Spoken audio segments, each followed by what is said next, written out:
Radio Sefarad y bienvenidos a Revista de Medio Oriente, este espacio que dedicamos para hablar de los medios de comunicación y en el que contamos con la colaboración semanal de Masa Gabriel. Hola, Masa.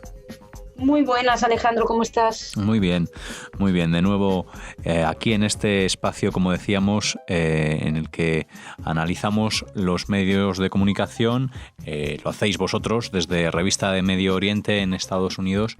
Y bueno, no sé, ¿qué nos vas a contar para esta semana? ¿Qué tienes preparado para nosotros? Bueno, tenemos básicamente desinformación, más que desinformación, yo creo, bueno, sí hay desinformación, porque esta semana tenemos algunas cosas que son francamente llamativas. Por ejemplo, una ley, Israel impulsa una ley, escribía El País, que discrimina a las minorías, pero lees el artículo y en ningún momento explica por qué discrimina a las minorías. Uh-huh. Porque básicamente la ley, que tampoco ha sido aplicada, lo único en lo que cambia con respecto a lo que está ahora es la situación del idioma árabe, que ahora mismo es oficial y la pasaría a no ser oficial.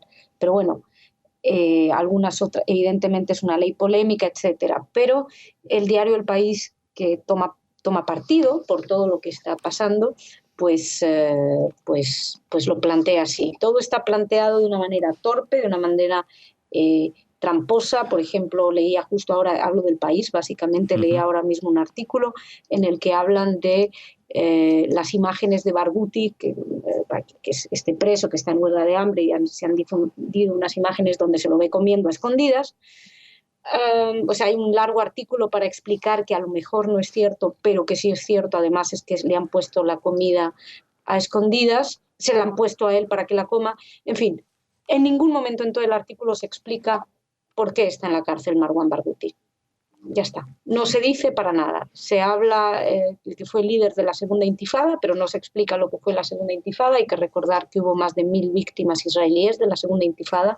Hablamos de terroristas, hablamos de atentados en autobuses, en cafeterías, en pizzerías, en discotecas. Pero todo esto, tal y como lo están planteando un medio como El País, queda obviado.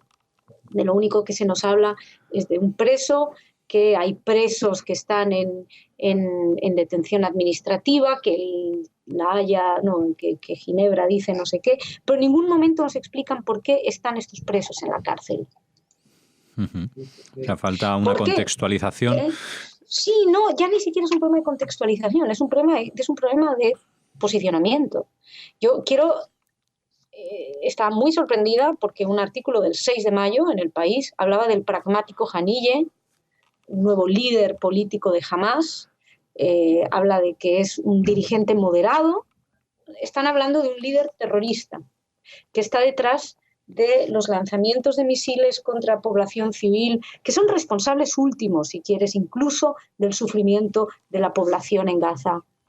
Bueno, pues esta gente, además miembros, dirigentes de grupos terroristas, declarados terroristas por la Unión Europea, por los Estados Unidos, por el mundo occidental, los define el diario El País como pragmático y moderado. Sí, es verdad que dice moderado dentro de lo que cabe. Sin embargo, cuando tú te vas a buscar la información que dan sobre Netanyahu o sobre su gobierno, el gobierno ese es radical, extremista, ultraderechas. Es decir, te das cuenta la doble vara de medir. Es decir, el Estado judío discrimina minorías, es extremista, todo empieza con los asentamientos, y cuando hablan de grupos terroristas, o sea, si son terroristas encarcelados no nos mencionan por qué están encarcelados, y si son nuevos líderes terroristas nos dicen que son moderados y pragmáticos. Uh-huh. Entonces, ante esta situación, que es un problema básicamente de valores, de ética, y obviamente de profesionalidad periodística, porque es no poner toda la verdad, pues hemos estado muy activos esta semana denunciando estas cuestiones. Luego ya, por ni que decir, artículos donde este diario, El País, mencionaba que en la creación de Israel hubo millones de refugiados palestinos en el 48. Y no es cierto. En el 48 hubo, según las estimaciones más generosas, 750.000, es la que utiliza la UNRWA, de hecho, 750.000 refugiados palestinos, no millones. Luego se convirtieron en millones gracias a la inefable colaboración del resto de los países árabes y de organizaciones como la UNRWA, pero no fueron millones en el 48. Insisto, hay división en las cifras, pero bueno, las cifras más amplias y oficiales hablan de 750.000. Del mismo modo que hubo 800.000 refugiados judíos de los que absolutamente nadie habla. ¿Por qué? Porque en vez de mantenerlos como boomerangs, o más que como boomerangs, perdón, como armas políticas, se incorporaron a un país que los incorporó con todos sus derechos, cosa que no les pasó lamentablemente a los del Estado, a los palestinos. Entonces, estamos hablando de cifras erróneas, de ocultación de datos. Otra ocultación, se reunió Abbas con el presidente Trump, una reunión que parece ser que fue, bueno, la tildaron de positiva, etcétera. Trump habló de la incitación al odio por parte de los palestinos y que eso debe terminar. Y es una cuestión que ha salido en todos los medios, por lo menos en los Estados Unidos. El país no menciona una sola vez la palabra incitación en las crónicas que hace al respecto. ¿Y cuáles son más a vuestras propuestas? Porque sabemos que desde Revista de Medio Oriente os ponéis en contacto, ¿no?, con medios, con diarios. Más de una ocasión hemos hablado de vuestros escritos al País, al Mundo, a otros diarios en habla hispana. Pero ¿de qué manera también orientáis, digamos, para abordar este tipo de información de Oriente Medio para que pueda ser más veraz o al menos más acercada a la realidad la información que ellos y que vosotros publicáis?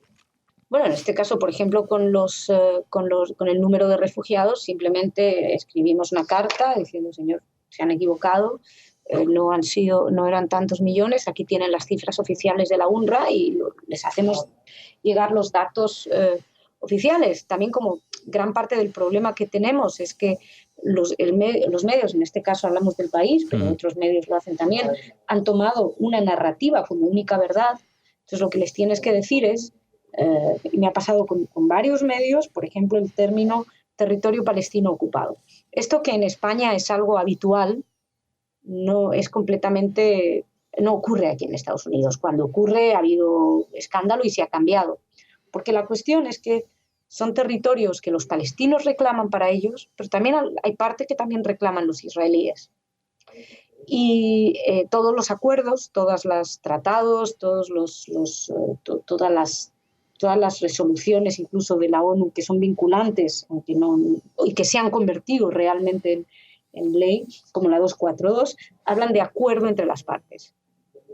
Es decir, que no hay unos territorios que hayan sido otorgados. Ahora, por ejemplo, Mahmoud Abbas habla de volver a la propuesta que le hizo Ehud Olmert no me acuerdo en qué año fue, ahora mismo, pero el caso es que esa propuesta hablaba precisamente de intercambio de territorios y que estaban en principio de acuerdo los propios palestinos. Luego no se sabe qué parte va a ser israelí y qué parte va a ser palestina. Por ponerlo de una manera fácil, son territorios que están disputados o que están reivindicados por ambas partes. Los medios aquí nos han aclarado que no quieren usar disputados porque es utilizar una de las narrativas. ¿En los medios de aquí te refieres a Boston o a todos los estados en general? En Estados Unidos han dicho que no quieren emplear término disputado porque es lo que dicen los israelíes. Claro, vale que no utilices término disputado, pero entonces tampoco digas que son palestinos. Aclara qué es lo que ellos hacen, que son territorios que reclaman ambas partes. Eso es correcto, ambas partes los reclaman. Pero por decirlo de un modo sencillo, son territorios que están disputados y el más disputado de todos es la zona C. Es la parte que está bajo control militar y civil israelí, pero que los palestinos reclaman para su Estado. Básicamente, esto es una terminología neutral. En España esto no existe. En España se utiliza sin ningún rubor territorio palestino ocupado. Y cuando tú les dices, mire, la 242, los acuerdos de Oslo, los otros medios que más o menos mantienen no les importa. Dicen, no, son ocupados. ¿Por qué? Porque sí. Entonces, nos estamos enfrentando a un problema que es mucho mayor, y esto no es exclusivo del país, esto lo es en prácticamente todos los medios. Es un problema básicamente de comprensión general del conflicto. Pero es como cuando te hablan de la frontera del 67. Ya lo hemos explicado aquí, no son fronteras. Sí. Es una línea de armisticio. Y cuando contactas con ellos y les mandas exactamente el texto donde pone en el texto del armisticio que eso no es una frontera, no les importa.